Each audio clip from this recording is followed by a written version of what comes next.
meus amores! Tudo bem com vocês? Estamos aqui, eu, professora Carol, a nossa intérprete, que é a Lígia, para mais uma aula de ciências para vocês que são do 7º ano. Hoje a gente vai continuar falando de anfíbios, vamos aprender mais informações sobre eles. Vamos começar a aula com aqueles recados importantes. Temos ali alguém dando oi para vocês, dizendo, se dedica, vamos lá, não perde tempo, tá quase acabando o ano. Vocês sabem que vocês precisam assistir às aulas porque é aqui que a gente dá toda a explicação para vocês. Continuem fazendo aqueles resumos no caderno, resolvendo as atividades que os professores passam para vocês continuarem aprendendo. Lá no Classroom tem o link número 1, que é a chamada. São 2 perguntinhas que validam a sua presença. Isso não quer dizer que você não precise responder atividades avaliativas, então fique atento a isso. Você que não tem o Classroom, não esquece, tem data certa para ir na escola. Final de ano não dá para perder a hora e o dia de levar as atividades. Então se dediquem, se esforcem e vamos correr atrás do prejuízo que ainda dá tempo. Para entender nossos objetivos, nós temos aqui uma bela salamandra dizendo para você, sorria. Se você sorrir e fazer as coisas com dedicação, tudo vai funcionar melhor. Nós vamos hoje compreender as características fisiológicas dos anfíbios, que são animais que pertencem à classe anfíbia. Eles estão dentro de um reino, de um filo. A gente falou disso lá no comecinho de zoologia. Então, quando a gente fala desses nomes classe ou então superclasse, é isso que a gente está dizendo. Para você não esquecer tudo que eu vou te contar hoje, esteja com o caderno em mãos e anote os pontos importantes e também faça as atividades. Vamos começar? Na aula passada, nós conhecemos quem são os anfíbios. Nós temos aqui os sapos, as rãs, as pererecas, as salamandras e as cobras cegas. Todos esses animais pertencem a esse grupo porque eles têm características em comum. E a gente vai ver hoje quais são essas características em comum, já que na aula passada a gente viu as diferenças entre eles. Qual que é a primeira característica que a gente tem que lembrar quando fala de anfíbio? Analisando o nome da palavra anfíbio, ela é uma palavra de origem grega que quer dizer anfi, que é a mesma coisa que duas, e bio, que quer dizer vida. Então esse animal tem 2 fases de vida. Por quê? Quando ele é adulto, ele está na época reprodutiva dele, ele faz a reprodução e esses ovinhos dele são desenvolvidos dentro da água. O animal que vai se desenvolver, ele vai passar uma parte da vida dele dentro da água, independente de qual grupo de anfíbio ele é. E aí depois ele vai sair da água para viver a vida dele em terra firme. Então eles têm essa característica que é só dos animais desse grupo. Mesmo que a gente falou de peixes que podiam ficar fora da água, os peixes têm características só deles, e os anfíbios também.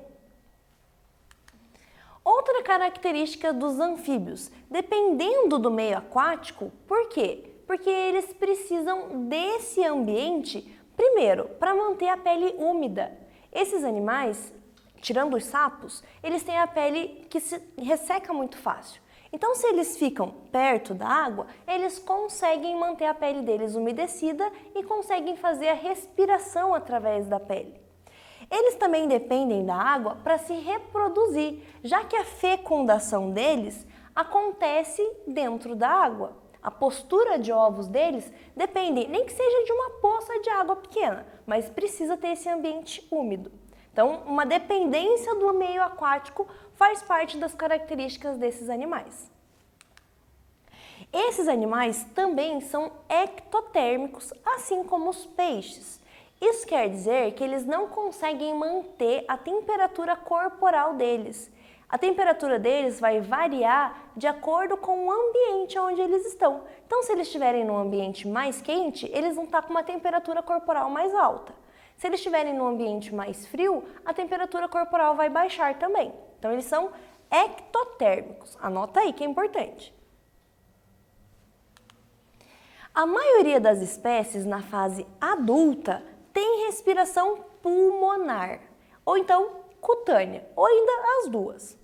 Na fase larval de algumas espécies, a gente vai ver que tem a respiração branquial. Lembra na aula passada que eu te apresentei o axolote? Eu trouxe hoje para te mostrar um Pokémon, que é o Whopper. Ele é um Pokémon que representa o Axolotl, um anfíbio que tem brânquias durante a vida inteira. Então a respiração dele vai ser só branquial, diferente desse sapinho aqui, ou dessa pererequinha, que vai ter uma respiração cutânea, que é pela pele, e pulmonar, que é através dos pulmões. Olha que legal! A respiração deles, quando é pulmonar, as trocas gasosas vão acontecer dentro dos pulmões, que fica bem em cima nas costas deles. Enquanto a respiração cutânea é feita direta através da pele, que tem também glândulas mucosas. Essas glândulas mucosas ajudam a produzir o muco que vai ajudar a pele deles a ficar úmida. Então é por isso que a pele deles não pode ficar seca, porque se ficar seca vai dificultar a passagem do ar e as trocas gasosas. Então esse animalzinho aqui, ó, ele é bem interessante por isso. Ele consegue respirar de duas formas, até porque tempos ele está na água, tempos ele está fora. Olha só um quiz para vocês. Os anfíbios podem apresentar respiração. Na letra A, só pulmonar. Na letra B, cutânea, traqueal e pulmonar. Letra C, traqueal, branquial e pulmonar. E na letra D, cutânea, branquial e pulmonar. Pensa aí e daqui a pouquinho a gente volta.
Voltamos, galerinha! E a resposta desse exercício estava muito simples. Os anfíbios, eles têm 3 tipos de respiração. A branquial, que pode ser só na fase larval, ou então no exemplo do axolote, durante a vida inteira, ou então pulmonar e cutânea, que é em todos os outros anfíbios. Agora, a gente vai falar um pouquinho sobre a reprodução. Os anfíbios, alguns deles, têm o hábito de coachar. O que quer dizer coachar? Eles fazem um som, e esse som eles usam para atrair as fêmeas durante a reprodução. Então, quem faz esse coachar são os machos. Se você já reparou algum anfíbio em algum momento da sua vida, você pode ter percebido que ele faz esse movimento com o saco vocal que tem embaixo da boca dele. Esse saco enche de ar e aí faz esse barulhinho que pode atrair a fêmea. A maioria deles vai fazer esse sinal, esse coachar, na época reprodutora, mas eles também podem fazer isso em outros momentos da vida deles. Então, só o macho que coacha. Logo, se só o macho coacha, quando ele faz isso, ele vai atrair a fêmea. Então, nós temos 2 animais, um macho e uma fêmea.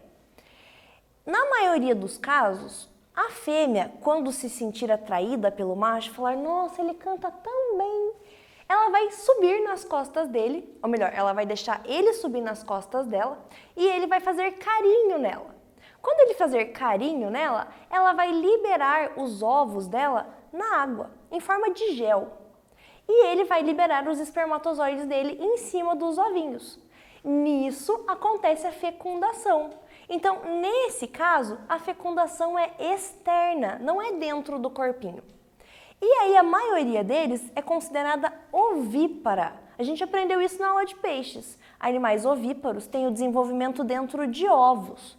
Só que nesse caso, os ovos eles ficam dentro da água. E são muitos e muitos ovos. Por isso que eles precisam da água para se reproduzir, galera. Olha que legal. Então, quando chove, você geralmente escuta os sapos fazendo os barulhinhos deles, os coachares deles. É porque eles vão se reproduzir, eles ficam felizes quando chove. E então, tá lá a fêmea e o macho nas costas dela, eles fazem a reprodução, liberam esses ovinhos. Aqui tá numa folha, mas a folha provavelmente estava inclinada para cair na água. Quando esses ovos são colocados na água, eles originam pequenas larvas. Essas pequenas larvinhas a gente chama de girino. Você pode ter observado girinos na sua vida quando você vai pescar, ou quando você vai num lago, ou até mesmo em poças depois de chuva, que você vê aqueles bichinhos pretos nadando. São girinos, ou seja, larvas de anfíbios. Esses animais, eles sofrem uma metamorfose. A gente aprendeu isso lá em artrópodes. Ou seja, eles sofrem mudanças no corpo deles. Até eles se tornarem adultos, eles vão perder essa cauda de girino e no caso dos anuros, que são os sapos, eles vão ficar sem caudas. Lá no caso das salamandras, elas não perdem a cauda, então elas permanecem animais caudados. Olha que bacana a gente analisar o desenvolvimento da evolução desses animais. Eles têm muitas características parecidas, não é mesmo? Quando a gente fala de circulação do sangue deles, é uma circulação dupla. Por que dupla? Porque eles têm um coração com 3 cavidades. Quando a gente falou de peixes, eles tinham 2 cavidades. Aqui, ó, eles têm 2 átrios e um ventrículo. Então, o coração deles vai bombear o sangue e o sangue vai sair, vai passar pelos capilares e vai para o corpo. Vai retirar vai deixar o gás oxigênio, vai pegar o gás carbônico, vai voltar e vai passar pelo pulmão. Lá no pulmão ele vai receber mais oxigênio para o coração bombear de novo e voltar para o corpo. Então ele tem essa circulação dupla porque uma hora o sangue passa pelo pulmão, uma hora o sangue passa pelo corpo. E é uma circulação fechada, em sistema, só que ela tem 2 etapas. E esses animais têm coração com 3 partes, então. 2 átrios e um ventrículo. A gente consegue ver isso aqui na imagem, ó. Que bonitinho! E agora nós temos um quiz. O coração dos anfíbios possui, letra A, um átrio com septo parcial e um ventrículo sem septo. Letra B, um átrio e um ventrículo ambos sem septos. Letra C, um átrio e um ventrículo ambos com septos parciais. E letra D, 2 átrios e um ventrículo. Qual será a resposta certa? Pensa aí, daqui a pouquinho a gente está de volta.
Voltamos para entender um pouquinho melhor sobre a circulação dentro do corpo dos anfíbios. O coração deles é diferente dos peixes porque tem uma cavidade a mais. Essa cavidade é um átrio a mais. Então esses animais, eles têm 2 átrios e um ventrículo, que são cavidades por onde o sangue vai entrar e sair para participar dessa circulação que é dupla, que passa pelo corpo e que passa pelos pulmões. Olha só, a gente tem uma característica que já está sendo parecida com um dos mamíferos, não é mesmo? Vamos continuar observando para ver o que a evolução nos traz de novidade. Quando a gente fala de digestão, esses animais eles têm sistema digestório completo. Então agora, todos os outros grupos que a gente vai ver, você vai observar isso, sistema digestório completo. Eles têm vários órgãos para digerir o alimento e absorver os nutrientes. Aqui a gente tem um animal tentando capturar o seu alimento. Na maioria das vezes, eles são carnívoros. Por que na maioria das vezes? Porque eles são carnívoros na fase adulta. Quando eles são larvas, os girinos, geralmente eles são herbívoros. Eles se alimentam de algas que estão dentro da água. Então você vai ver muitas vezes esses animais como controle de pragas, controle de insetos, porque eles acabam se alimentando desses animais. Por isso que é importante não sair por aí matando anfíbios, galera. Eles são importantíssimos no equilíbrio ecológico da natureza. Quando a gente fala de sistema nervoso, esses animais também têm muitas características bem legais a gente observar. Assim como os outros vertebrados, a gente vai analisar que eles têm 10 pares de nervos cranianos. Então eles vão ter lá uma estrutura, que é um cérebro bem rudimentar, porque eles não são igual aos mamíferos, mas eles têm nervos cranianos, que vão trazer essas sensações nervosas por todo o corpo e desenvolver sentidos. Esses animais têm olhos com glândulas lacrimais. Então, olha só, você pode pensar que sapo não chora, mas sapo talvez possa chorar, porque eles têm glândulas que vão produzir lágrimas. Na verdade, elas vão servir para lubrificar os olhos deles, já que esses animais conseguem sair da água e ficar no ambiente terrestre. E eles também têm pálpebras, então você consegue ver no GIF a pálpebra dele fechando e abrindo. Isso ajuda, na hora que a pálpebra faz o movimento dela, ajuda a glândula a produzir as lágrimas e dividir ela dentro do globo ocular. Eles também têm epitélios olfativos nas narinas. Então, lá no narizinho deles, eles vão ter um tipo de tecido específico que vai ajudar eles a sentir vários tipos de cheiros. Isso ajuda eles com reprodução, com caça, até mesmo com defesa. Olha só que legal, você consegue ver ele respirando aqui, ó. Eles também têm uma sensibilidade tátil muito grande ao longo do corpo. Então são animais muito sensíveis. Por isso que se você tentar pegar um sapo, ele vai se mexer bastante, porque ele tem vários nervos espalhados que ajudam ele a ter essa sensação. E eles também têm botões gustativos na boca. Isso quer dizer que ele consegue sentir o sabor do que ele está comendo. Quando ele captura uma libélula, ele fala, delícia, libélula. Diferente de quando ele captura uma mosca ou então uma formiga. Ele vai ter essa percepção diferente graças a esses botões gustativos. E eles têm línguas muito grandes que eles conseguem projetar para conseguir capturar os alimentos deles. Olha que bacana esse grupo, galera. Quanta novidade evolutiva que a gente não tinha visto antes. Quando a gente fala desses animais, eles também têm táticas de defesas. A gente falou um pouquinho na aula passada das glândulas que os sapos têm. Essas glândulas são glândulas paratoides e elas produzem algumas substâncias tóxicas que eles vão utilizar para se defender. Aquela história de que sapo joga leite longe não é tão real assim, porque essa glândula só vai liberar quando for pressionada. Então, se você pisar no sapo, talvez ele jogue leite longe. Na verdade, não é leite, são substâncias tóxicas produzidas pelas glândulas paratoides. E se ele estiver sendo predado por um outro animal, o animal morder ele, ele vai liberar isso e o animal vai acabar soltando e ele consegue continuar vivendo. Então, os sapos, dentro desse grupo, têm essa característica. Mais um quiz para vocês, o último quiz dessa aula. Os anfíbios são animais com muitas espécies ameaçadas de extinção, pois são suscetíveis à contaminação por substâncias nocivas e à infecção por fungos. Isso é possível porque eles têm, na letra A, hábitos aquáticos, Letra B, pulmões bem desenvolvidos que acumulam fungos. Letra C, sangue frio que diminui a ação de enzimas. Ou letra D, pele úmida e permeável que possibilita a respiração cutânea. Pensa aí, daqui a pouquinho a gente está de volta.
Voltamos, e esse exercício tem a ver com coisas que eu te contei na aula passada sobre esses animais.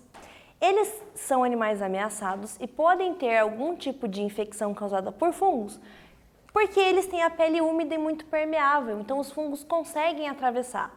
E também porque eles têm a respiração cutânea, então se eles têm qualquer tipo de infecção e a pele é permeável, eles não vão conseguir respirar direito e aí eles acabam morrendo. Agora, chegamos ao momento de nos relembrar de tudo aquilo que foi falado. Tem mais um Pokémon ali, o Poliwag. Você conhece ele?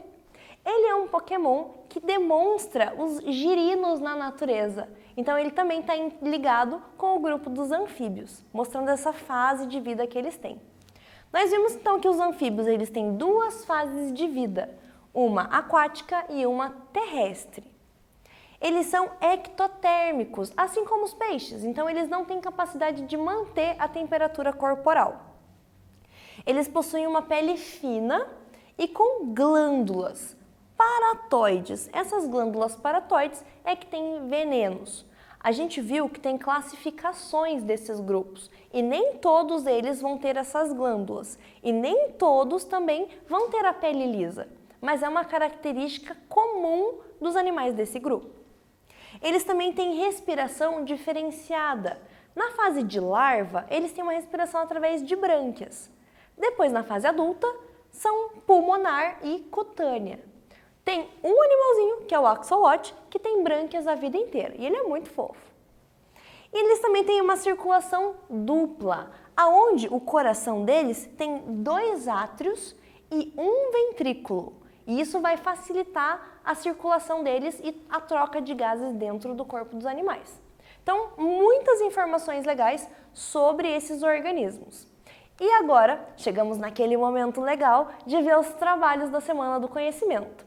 Hoje a gente tem o trabalho da Angelina Gebur, do Eric Henrique Guimarães Moreira, do Josué Assis Gonçalves de Araújo, lá de Santa Maria do Oeste, no Colégio Estadual José de Anchieta, da Vitória Cerezoli e da Raica Luísa Figueiredo Foiato. São trabalhos maravilhosos que a gente recebeu de vocês. Estamos muito felizes com os resultados. Vocês estão de parabéns! A gente está recebendo muitos trabalhos ainda, então continue mandando que a gente vai colocar nas aulas. Parabéns de verdade! E chegamos agora com esse sapo muito simpático no momento de dizer tchau.